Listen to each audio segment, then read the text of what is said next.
அனைவருக்கும் வணக்கம். பாக்கியலட்சுமி சீரியல் இன்றைக்கி என்ன நடந்துச்சுன்னு பார்ப்போம். ராதிகாவோட அவங்க அம்மா வந்து கையில் பைய தூக்கிட்டு நான் கடைக்கு போகிறேன், உனக்கு எதுவும் வாங்கிட்டு வரவா அப்படிங்கிறாங்க. இல்லைம்மா எனக்கு எதுவும் வேண்டாம் அப்படிங்கிறாங்க. மாசமாக இருக்கிற பிள்ளைங்க மோஸ்ட்லி அது வேணும் இது வேணும்னு சொல்லி சாப்பிட்றதுக்கு வாய்க்கு ருசியாக கேட்டுக்கிட்டே இருப்பாங்க. நீ என்னென்ன ஒன்றுமே கேட்க மாட்டேங்கிறியே அப்படிங்கிறாங்க. எனக்கு என்னம்மா நீ நல்லா தானே சமைச்சு போடுற, எனக்கு அதுவே போதும் அப்படிங்கிறாங்க. நீ தாம்மா சமையல் நல்லா இருக்குங்கிற, ஆனால் உங்கள் மாமியார் என்னடான்னா அது எந்த சமையலையும் நான் வைக்கிறதுமே நல்லா இல்லைன்னு சொல்லுதுன்னு அவங்க ஏதாவது சொல்லிட்டு போகிறாங்கம்மா, அவங்கள பற்றி நீ எதுவும் பெருசாக நினைக்காத அப்படின்னு பாக்கி அவங்க அம்மா ஆறுதல் படுத்துறாங்க. காலிங் பெல் அடிக்கிற சத்தம் கேட்குது. அவர் தான் வேறு யார், அவங்க அம்மாவுக்கு சாப்பாடு கொண்டு வந்திருப்பாரு அப்படிங்கிறாங்க. எப்பா உங்கள் மாப்பிள்ளையோட தாய்ப்பாசம் ரொம்ப பொறுக்க முடியல, இரு நானே போய் கதவை திறக்கிறேன் அப்படின்னு கதவை திறக்கிறாங்க. பார்த்தா பாக்கியாக இருக்காங்க. நீ எதுக்கு இங்கே வந்திருக்க அப்படிங்கிறாங்க. அத்தைக்கு சாப்பாடு கொண்டு வந்திருக்கேன். ஏன் இங்கே சோறு இல்லைன்னு யாரும் சொன்னாங்களா அப்படிங்கிறாங்க. கூட அவங்க ஈஸ்வரி பாட்டி வந்துடுறாங்க. யார் பாக்கியாவா, வா வா உள்ளே வா, நீ எதுக்கு கண்டவங்ககிட்டலாம் பேசிகிட்டு இருக்க, வந்தீங்கன்னா நேராக ரூம்க்கு வர வேண்டியதானே அப்படின்னு பாக்கியா உள்ளே கூட்டிகிட்டு போயிடுறாங்க. பாக்கியா கொண்டு வந்த சாப்பாடு எல்லாத்தையும் சாப்பிட்டுட்டு இருக்காங்க. இதை ராதிகாவோட அவங்க அம்மா என்னடி இது புது பழக்கமாக இருக்குது, எப்போ பார்த்தாலும் டெய்லி ஒரு பையை தூக்கிட்டு வந்துக்கிட்டே இருக்கா, இதெல்லாம் நல்லதுக்குள்ள தெரியா அப்படிங்கிறாங்க. ஏமா அவங்கள்ட்ட வந்துட்டு போகிறாங்க, உங்களுக்கு என்னம்மா அப்படிங்கிறாங்க. ஆமாம் நீ இப்படியே சொல்லிகிட்டே இரு, அவள் இதுக்கு இங்கே வர ஒழுங்கு மாதிரி இதை என்ன ஏதுன்னு சொல்லி கேட்டு தட்டி வைக்கிறேன், இல்லட்டினா அமௌண்ட் தான் அப்படின்னு சொல்லிட்டு அவங்க அம்மா கடைக்கு போயிடுறாங்க. ராதிகாவுக்கும் அவங்க அம்மா சொன்னதை கேட்டது பயங்கர கோவமாக இருக்குது. ஈஸ்வரி பாட்டி அவங்க சாப்பாடு கொண்டு வந்து எல்லாத்தையும் சாப்பிட்டு முடிச்சிடுறாங்க. சாப்பாடுனா இதுதான் சாப்பாடு, ரொம்ப நல்லா இருந்துச்சு பாக்கி அப்படிங்கிறாங்க. சரிங்கத்த அப்படிங்கிறாங்க. இரு நான் கோபிகிட்ட ஃபோன் போட்டு சொல்லிடுறேன், இல்லாட்டினா அவன் வேறு சாப்பாடு எடுத்துகிட்டு வருவான் அப்படின்ட்டு ஃபோன் போட்டுட்டு ஹலோ கோபினே நானே உங்களை ஃபோன் பண்ணு நினச்சேம்மா, இந்த சாப்பாடு ரெடி ஆகிடுச்சுமா இப்போ கொண்டு வந்துடுறேனே. இல்லைப்பா சாப்பாடு வேண்டாம், அது சொல்கிறதுக்காக தான் கால் பண்ணேன் அப்படிங்கிறாங்க. ஏம்மா காலையில் எதுவும் மிச்சம் இருந்துச்சு அதை எதுவும் சாப்பிட்டீங்களா நீங்கள் அப்படிங்கிறாங்க.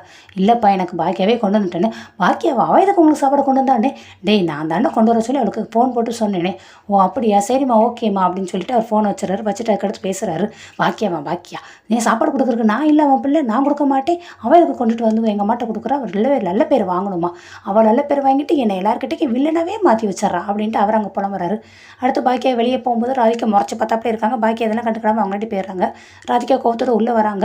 அவங்க இதுக்கு இங்கே வந்துட்டு போனாங்க அப்படிங்கிறாங்க. யாருன்னே அதான் அந்த பாக்கியா அப்படின்னு ராதிகா கேட்கவும் அவன் என்ன பார்க்க வந்துட்டு போயிருக்கான்னு, உங்களை பக்கம் தான் வந்துட்டு போனாங்க தெரியுது, இனிமேல் அவங்கள இங்கே வரக்கூடாது அப்படிங்கிறாங்க. அதே இதுக்கு நீ சொல்கிற, அவள் வரதான் செய்வானே, நான் சொல்ல தான் செய்வேன், அவங்க இங்கே வரணும், அவள் சாப்பாடு கொண்டு வந்தானே, சாப்பாடு கொண்டு வரது அவங்க பிள்ளை இருக்காங்களா அப்புறம் எதுக்குன்னு, அவள் ஒன்றும் மற்றவங்கள மாதிரி கிடையாது, நான் என்ன கேட்டாலும் உடனே எனக்கு அப்படியே செஞ்சு கொடுப்பான், அவள் என்னை அப்படி தாங்குவா அப்படின்னு சொல்லி பாக்கியாவோட பெருமையை பேசுகிறாங்க. நீங்கள் பாக்கியாவுக்கு சர்டிஃபிகேட் கொடுத்ததெல்லாம் போதும் சரியா, இப்போ இனிமேல் சொல்கிறேன் அவங்க இனிமேல் வரக்கூடாது அப்படிங்க. அதே இதுக்கு நீ சொல்கிற அப்படிங்கிறாங்க. ஏன்னா இது என் வீடு, நான் அப்படி தான் சொல்லுவேன் அப்படிங்கிறாங்க. ஓ இப்போ தான் இது ஓ வீடுங்கிறது தெரியுதா, இதுக்கு முன்னாடி பாக்கியா வீட்டுக்கு நீ வந்து இருந்தியே அதெல்லாம் என்னவா அப்படிங்கிறாங்க. அது அங்கே கோபி இருந்தார், அதனால் நான் வந்தேன் கோபி கூட அப்படிங்கிறாங்க. நீ எப்போ கோபி கூட வந்த, கோபி என் கூட வந்தாதான், அதுக்கப்புறம் தான் நீ பெட்டியை தூக்கிட்டு நீ தனியாக தான் வந்த, யாவும் வச்சுக்கோ, வந்து எவ்வளோ நேரம் இருந்து அவங்க குடும்ப பிரச்சனையில் எல்லாத்தையும் தலையிட்டு எல்லாத்தையும் நான் உன்னுடைய பாயிண்ட் எல்லாத்தையும் சொன்னில்ல, அப்போலாம் உனக்கு எங்கே போச்சு, இப்போ மட்டும் இங்கே வரணுங்கிற, அவள் அப்படி தான் வருவா அப்படிங்கிறாங்க. இவங்க உடனே எழுந்துச்சு வெளியில் போயிடுறாங்க. ராதிகா வந்துட்டு அடுத்து வந்து நைட் ஆயிடுது. கோபி வந்து ஃபோன் பேசிகிட்டு இருக்காரு. அவங்க ராதிகாவோட அவங்க அம்மா போய் பேசு அப்படின்னு, அம்மா அவர் ஃபோன் பேசி முடிச்சுட்டு வரட்டுமா, நான் பேசுகிறேம்மா அப்படிங்கிறாங்க. அவர் எப்போ ஃபோன் பேசி முடிக்க நீ எப்போ கேட்க, அவர் எப்போ பார்த்தாலும் ஃபோன் பேசிகிட்டே தரப்பார், நீ போ அப்படிங்கிறாங்க. சரி ராதிகா உள்ளே போயிட்டு கோபி உங்ககிட்ட நான் பேசணும் அப்படிங்கிறாங்க. ஓகே நான் சரி வச்சிடறேன் அப்படின்ட்டு ஃபோனை வச்சுறாரு. வச்சுட்டு ப்ளீஸ் ராதிகா தயவு செஞ்சு கோபம் வருத்தம் சண்டை இந்த மாதிரி ஏதாவது இருந்துச்சு தயவு செஞ்சு அதை விட்டுரு, நீ வேறு ஏதாவது பேசுறதா பேசலாட்டினா விட்டுரு அப்படிங்கிறாங்க. நான் எதுக்கு உங்ககிட்ட எப்போ பார்த்தாலும் சண்டை போட போகிறேன், ஆமாம் இப்போ நீ என்னை பற்றி பேச போகிற அப்படிங்கிறாங்க. இனிமேல் பாக்கியம் வந்து இங்கே வரக்கூடாதுன்னு, ஏன் வரக்கூடாது எதுக்கு வரக்கூடாதுன்னு, அவங்க இங்கே வரது எனக்கு பிடிக்கல, எப்போ பார்த்தாலும் இங்கே சோறு கொண்டுட்டு வரது எனக்கு பிடிக்கவே இல்லைன்னு. அவள் சோறு இங்கே யாருக்கு கொண்டுட்டு வர, எங்கள் அம்மாவுக்கு தானே கொண்டுட்டு வரா, இதில் என்ன இருக்குது, எங்கள் அம்மாவும் அவள் பத்திரமா நல்லபடியாக பார்த்துக்கிறேன், எங்கள் அம்மாவும் அதனால சந்தோஷப்படுறாங்களே அப்படிங்கிறாங்க.